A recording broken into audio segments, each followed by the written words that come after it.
खुलुमबाय स्टुडिअ दं आं राजीव बसुमतारी आरो दिनैनि समाव एबा आथिखालाव बिटिआर राजखान्थिनि बाथ्रा बुङोब्ला परिबर्तन सोदोबखौ लानानै एबा सोलायथायनि बाथ्राखौ लानानै सोलायनांगौनि बाथ्राखौ लानानै गोबां माने दान्थे बिदान्थे खालामनाया सोलिबाय थायो आरो परिबर्तन एबा सोलायनाय माखौ बुङो बेखौ गुवारै बेखेवना होदों बिटिआरनि गाहाय मावफुं सोद्रोमा प्रमद बर' बिथाङा जेराव खौरांगिरिया सोंथि खालामदोंमोन आथिखालनि जा प्रमद बर'नि दैदेननाय बिटिआर सरकारा जेबो मावफुंनो हायाखै बेफोरबायदि गोबां सोंथि खालामनायाव गोख्रों बाथ्रा बुंदों आरो माब्रैहाय आथिखालनि जा थासारि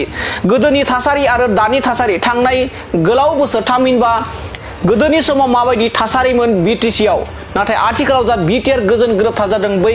गोरोबथानि उनाव माबोरै थासारि बेखौ गुवारै फोरमायदों आरो बेखौनो रिजायनानै परिबर्तना मा गुवारै फोरमायदों बिटिआरनि गाहाय मावफुं सोद्रोमा प्रमद बर' बिथाङा आरो बिथाङा फोरमायदों दि गोदोनि समाव बिपिएफआ आखायाव अन्थाइ लानानैसो राजखान्थि गेलेयोमोन नाथाय आथिखालाव बिपिएफनि गोबां दैदेनगिरिफ्राबो बाइक लानानै बेरायनो हायो हरनि 1 बाजि रिंगासिम एबा 1 बाजि रिंगासिम बेरायनो हायो उदां बेरायनो हायो आरो बेनो जाबाय परिबर्तन आरो बेनो जाबाय सोलायनाय होननानै बाथ्रा बुंदों बिटिआरनि गाहाय मावफुं सोद्रोमा प्रमद बर' बिथाङा आरो बे समाव बिटिआरनि गाहाय मावफुं सोद्रोमा प्रमद बर' बिथाङा बुंबावोदि मोनसे समाव भैरबकुन्दआव फैनानै बाथ्रा बुंनो हायामोन नाथाय आथिखालाव जे इउपिपिएल सरकार फैनायनि उनाव आथिखालनि बिटिआरनि गाहाय मावफुं सोद्रोमा प्रमद बर' बिथांखौबो फैनानै उदां रायनो हायो आथिखालनि जा खौरां बिजों आथिखालनि जाबायदि खौरांगिरि बिथांमोनाबो गोसो बायदियै रायनो हायो बुंनो हायो नाथाय गोदोनि थासारियाव बेबायदि खौरां बिजोंफ्रा एबा खौरांगिरिफ्रा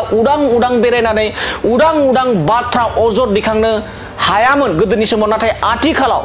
गोसो बायदि आंखौबो रायो होननानै गोसो बायदि भैरबकुन्दआव फैनानै आंखौ रायनो हायो गुबुन जायगायाव थांनानै रायनो हायोसै गोदोनि बे थासारिया गैला बेनो जाबाय परिबर्तन बेनो जाबाय सोलायनाय होननानै रोखा फोरमायदों बिटिआरनि गाहाय मावफुं सोद्रोमा प्रमद बर' बिथाङा दानिया फैदो बिदिब्ला परिबर्तन सोदोबखौ लानानै लोगोसे गोदोनि समाव बिपिएफनि माखासे दैदेनगिरिफ्रा आखायाव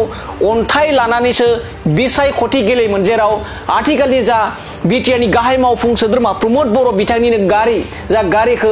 एटेक खालामदोंमोन मोनसे समाव बै बाथ्राखौबो लानानै बे समाव गोख्रों फिन जाथाय होदों बिटिआरनि गाहाय मावफुं सोद्रोमा प्रमद बर' बिथाङा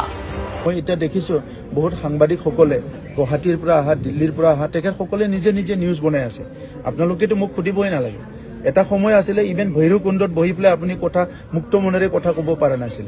আজি ভৈৰৱকুণ্ডত আইতে সবে আহি পেলাই ইয়াতে আমাকো গালি পাৰিব পাৰে আগত বিপিএফে আমাক ডাঙৰ পাঠাৰ লৈ পেলাই পলিটিক্সত ওয়েলকাম কৰিছিল মই যেতিয়া ইলেকশনত খেলিছিলো কোকৰাঝাৰত মোৰ কনভয়েত এটাক কৰিছিল আজি তেখেত সকলৰ বিপিএফৰ যিজন হেড হয় তেখেতে মটৰসাইকেল লৈও ঘূৰিব পাৰে সোশ্যাল মিডিয়াটো আহি আছে সো গতিকে এই পৰিবেশ হিতুই পৰিবৰ্তন আগতে কোকৰাঝাৰত 5টা বজাত মানুহ যাবলৈ ভয় কৰিছিল এতিয়া 1টা বজাতো ঘূৰি আছে মটৰসাইকেল লৈ পেলাই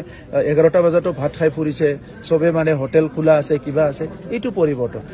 গাঁৱে কাম হৈ আছে ঘৰবিলাক আগতে হোৱা নাছিলে ঘৰ হৈছে ৰাস্তাবিলাক হোৱা নাছিলে ৰাস্তা হৈছে এতিয়া বিপিএফে কিছুমান দলং ফটো মাৰি দিয়ে এই দলংটো ইউপিপিএলে কৰা নাই বুলি তাৰ মানে কি বিপিএফৰ দিনৰ হৈছিল নেকি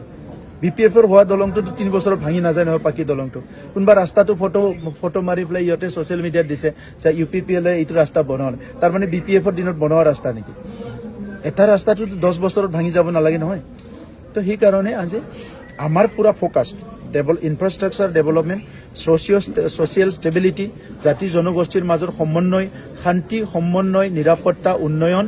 আৰু সকলো জাতি জনগোষ্ঠীয়ে নিজৰ অস্তিত্ব ভাষা সংস্কৃতি লৈ জীয়াই থাকিব পৰা এটা পৰিবেশ আমি গঢ়িছো আৰু এই যি কাম কৰিছো এইটো নিজৰ আত্মাৰ পৰা কৰিছো ওপৰত ৰাজনৈতিক ধান্দা কৰি ভোটৰ ধান্দা কৰি একো কাম কৰা নাই যি কৰিছো নিজৰ দাদা ভাই বুলি নিজৰ মানুহ বুলি কিবা কিঞ্চিত কৰিব পাৰিছো একদম নিজৰ মনৰ পৰা আত্মাৰ পৰা চিন্তা কৰি কামটো কৰিছো